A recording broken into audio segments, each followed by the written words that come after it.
Donc maintenant, désormais, vous savez comment repérer un bien et j'imagine que vous avez fait des visites et que vous voyez un bien qui vous plaît. Alors maintenant, comment est-ce qu'on fait pour se positionner sur ce bien? C'est pas compliqué, il va falloir faire une lettre d'intention d'achat. Donc je vous en joindrai une également que vous pouvez télécharger.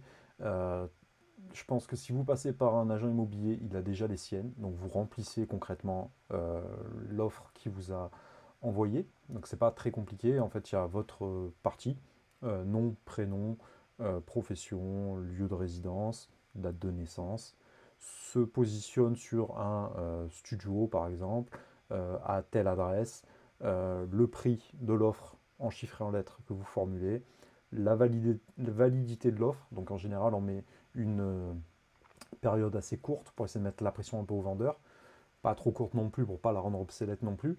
Ensuite, il y a des conditions suspensives et vous indiquez votre financement.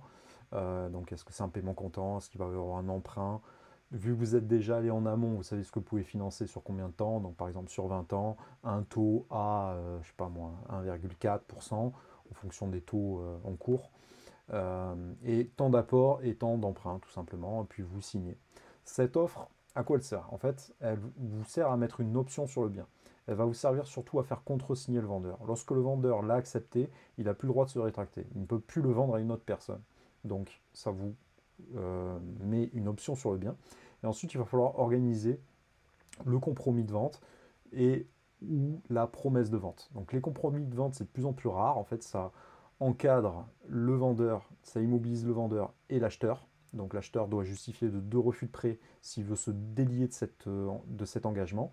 La promesse de vente se fait souvent par signature électronique, c'est à peu près la même chose, sauf que ça engage surtout le vendeur qui s'engage à vous réserver le bien pendant une période d'environ 3 mois. Donc vous avez 3 mois pour obtenir votre financement. Une fois que vous avez le financement, on va signer l'acte authentique et vous devenez officiellement propriétaire. Si le bien est déjà loué, vous commencez déjà à percevoir directement les loyers. Si ce n'est pas le cas, il va falloir faire un petit peu de travaux si besoin pour le remettre en location le plus rapidement possible, histoire que voilà. Vous pouvez négocier également des différés de prêt en expliquant à la banque que voilà, vous allez faire un petit peu de travaux. Si vous faites des travaux, vous pouvez les encadrer dans le prêt si c'est possible. Demandez un petit peu plus à votre banque pour faire les travaux. Et avec ce différé, par exemple, vous commencez à rembourser le loyer uniquement, par exemple, dans 2 mois, le temps de faire ces petits travaux et de trouver un locataire.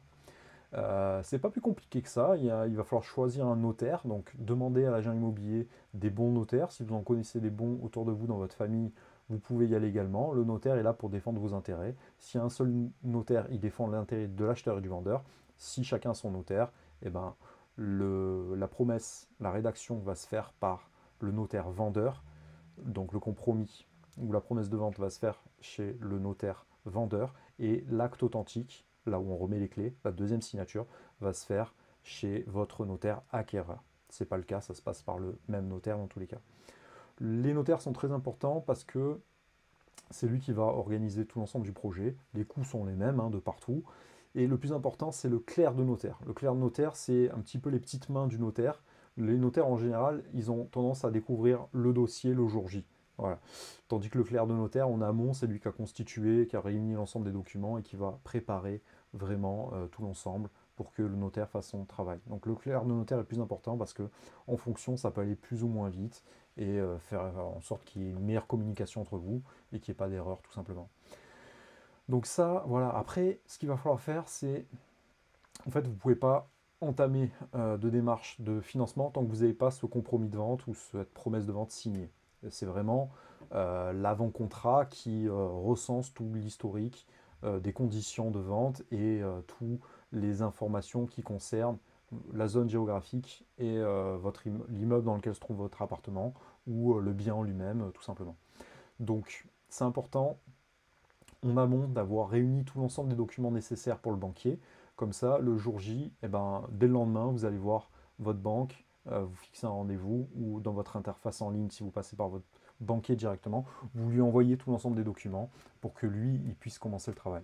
Les banquiers, il faut leur mettre la pression, comme les notaires, comme tout le monde. Vous devez suivre le dossier du début à la fin pour pas qu'il y ait d'erreur.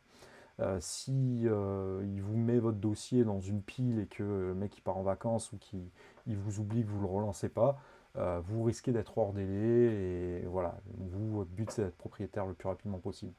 Donc c'est important de suivre les choses de près et de leur demander des comptes. Il ne faut pas se dire parce que c'est un notaire, qu'il a une certaine stature ou que c'est votre banquier, ou que c'est un... Voilà.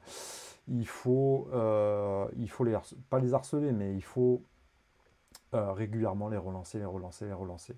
Vous pouvez gagner parfois presque un mois entre la situation où vous relancez de près et la situation de la personne qui se dit bon, je laisse faire, c'est des professionnels.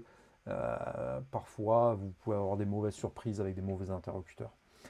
Euh, N'hésitez pas également à faire des devis auprès d'artisans dès le début, histoire de les encadrer, soit dans votre financement, soit histoire de ne pas avoir de mauvaises surprises, tout simplement. Parfois, il y a des artisans qui vont vous dire tel prix. Après, vous allez relancer pour des travaux, ils seront plus disponibles. Ils vont vous dire je suis disponible en 3-4 mois. Donc, il vaut mieux avoir plusieurs artisans, histoire de faire marcher la concurrence et s'assurer qu'il n'y ait pas de mauvaise surprise au niveau des prix. Essayez de vous constituer également une équipe compétente autour de vous, des amis par exemple, qui veulent faire des extras, qui sont manuels. Ça peut être intéressant parce que forcément, les charges qui pèsent sur un artisan qui a des garanties décennales, qui a des gros frais fixes, des charges, des loyers, des, euh, ouais, des frais de manière générale, quoi, des salariés, voilà, c'est pas, ça va pas être les mêmes qu'un auto-entrepreneur qui débute, par exemple, et qui va se faire la main. Donc forcément, il faut trouver un juste milieu entre un artisan qui soit compétent, hein, forcément, mais voilà, vous n'allez pas prendre non plus. Vous pouvez vous faire arnaquer par les artisans et c'est pas, ça va rogner complètement votre rentabilité. Faites très attention à ça. Donc ça, c'est sur le fait d'acheter, donc c'est pas plus compliqué que ça. Vous faites une offre. Après, vous allez voir la personne qui vous finance, vous le suivez de près et vous rendez des comptes à l'agent, s'il y en a un, au notaire, etc., etc. Et ensuite, vous devenez propriétaire. Donc là, félicitations, champagne, première acquisition ou nouvelle acquisition. Et le but maintenant, ça va être de reproduire, d'avoir une récurrence dans vos investissements. Donc je vais vous expliquer ça dans la prochaine vidéo.